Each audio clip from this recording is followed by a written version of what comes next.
नमस्कार दोस्तों, यह है महाभारत सीरीज़। मैं कोशिश करूंगा हर 12 घंटे में एक वीडियो ज़रूर आए। इस टॉपिक पे हम बात करने वाले हैं उस ज़माने के कैरेक्टर्स की, यानी कि महाभारत के कास्ट, कर्ण, दुर्योधन, अर्जुन, इन सब की हाइट्स की। और अगर ये वॉरियर्स आपस में लड़ते, जैसे कर्ण अर्जुन तो लड़े थे तो हमें पता है कि जीता कौन था, पर अगर ये लोग आपस में लड़ते, भीष्म, भीम, द्रोणाचार्य से कर्ण क्यों? क्योंकि ये सबसे फेवरेट था और इसको ये बूंस भी थे कि इसका कवच और कुंडल था। और हम जानेंगे कि इनके एक्चुअल हाइट्स क्या हैं।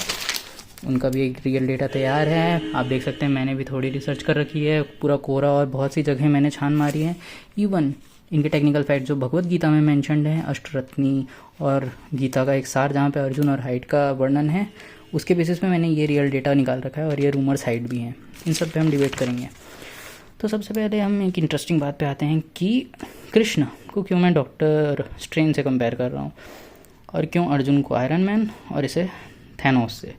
क्योंकि आपको अगर पता होगा तो नर नारायण का कॉन्सेप्ट, कि नर नारायण की लड़ाई हुई थी एक बार सहस्त्र कवच नाम के एक राक्षस से, जो कि कर्ण ही पैदा हुआ था। क्योंकि उसका एक कवच रह जाता है और कर्ण ही वो राक्षस बन के पैदा होता है। तो इन दोनों को मारने के लिए ही नर नारायण एक साथ आते हैं। हालांकि नारायण चाहते तो अकेले भी कर सकते थे सब, लेकिन उन्होंने अर्जुन को वो एक पॉसिबिलिटी बताई, ठीक डॉक्टर स्ट्रेंज की तरह, जब वो उसे मार सकता था, जब इसने अपना रथ का पहिया अंदर चले जाने की वजह से अपना विजय धनुष त्याग दिया कर्ण ने, क्योंकि कवच कुंडल तो ऑलरेडी इंद्र जी ले गए थे। तो सिर्फ वही एक मौका था जब इसे हराया जा सकता था इसके द्वारा। अब बात करते हैं कि रियल हाइट्स क्या हो सकती हैं। तो एक चीज़ को नहीं भूलेंगे कि आज कलयुग चल रहा है, वो ज़माना द्वापर युग का था। तब लोग बहुत लंबे होते थे, 8 से 10 फीट, इवन 14 तक भी लोग जाते थे। मैं इनमें भीम के बच्चों की बात नहीं करूँगा, क्योंकि वो राक्षस भी थे, यानी कि हिडिम्बा के पुत्र घटोत्कच और बर्बरी, क्योंकि वो लंबे हो सकते हैं। हमें इंसानों की हाइट नहीं पता, तो उस ज़माने के राक्षस की क्या निकालें। और क्षत्रिय खासकर लंबे होते थे उस ज़माने के, लंबे, हट्टे कट्टे, चौड़े।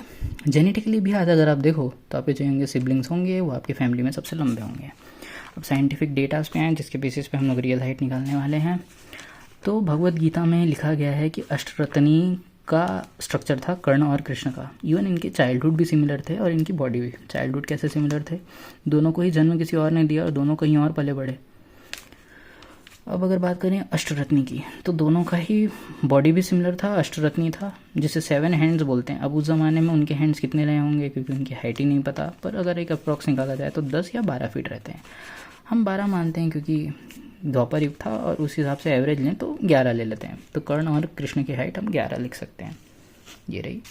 अब अर्जुन का भी गीता में एक जगह पे वर्णन है कि अर्जुन भीम से 3 अंगुल छोटे थे, यानी कि 1 अंगुल, 1 अंगुली अंगूठा, यानी कि 3 इंच मान लेते हैं, तो उससे थोड़ा छोटा। अब भीम सबसे लंबा था, उसे हम लोग 12 फीट का मान लेते हैं, यानी कि मैक्सिमम हाइट उस ज़माने की। रूमर्स हैं कि उसकी हाइट 70 फीट की थी। भाई साहब, ये कुंभकर्ण की हाइट थी, जो इस युग के भी पहले का युग था, राम वाला। और अर्जुन की हाइट हम 3 छोटा मान के 10 मान लेते हैं। कई जगह इसकी हाइट 6 फीट है। भाई साहब, कलयुग नहीं है। और कर्ण की हाइट तो हम लोगों ने निकाल ली कि कर्ण और कृष्ण दोनों ही 11 फीट के थे, कई जगह 7 है। और इनकी तो एग्जैक्ट हाइट दे रखी है भाई कोरा में कई जगह। भाई साहब, कलयुग नहीं है, ऊपर से तो देवता थे। दुर्योधन भी, क्योंकि भीम के कंपेरेबल था, इवन एक नॉर्मल इंसान होते हुए, क्योंकि ये अर्जुन, भीम तो किसी न किसी देवता के पुत्र थे, पर ये तो नॉर्मल होते हुए भी भीम के कंपेरेबल था मल्ल युद्ध में। तो इसकी हाइट भी अच्छी खासी होनी चाहिए। और कई जगह इसका वर्णन है 7 फीट, ठीक भी है, पर ये 9 या 10 फीट का था। युधिष्ठिर थोड़ा बड़ा था, इसलिए थोड़ा छोटा मान लेते हैं। और नकुल, सहदेव थोड़े लंबे होने चाहिए थे इससे, पर इतना नहीं एक्स्ट्रॉर्डनरी, इनके जैसे नहीं। द्रौपदी 7 फीट की थी, कई जगह इसका वर्णन है कि 5 फीट की। भाई साहब, कलयुग की लड़कियाँ होती उतने की, कलयुग नहीं है ब्रो। भीष्म थे 9 फीट के। अब अगर माने, अब इनमें इनके अस्त्र शस्त्र का कंपैरिजन नहीं करूँ, क्योंकि सब ऑलमोस्ट सबके ही गुरु तो सेम ही थे। सबको परशुराम से ही कहीं ना कहीं शिक्षाएं मिली थी। हाँ, कुछ जगह पे इन्होंने बकर किया था, कुछ लोगों को सिखाया, कुछ को नहीं सिखाया। अब इन दोनों की फाइट में तो यही जीता है, क्योंकि हम सबको पता है वो एक पॉसिबिलिटी।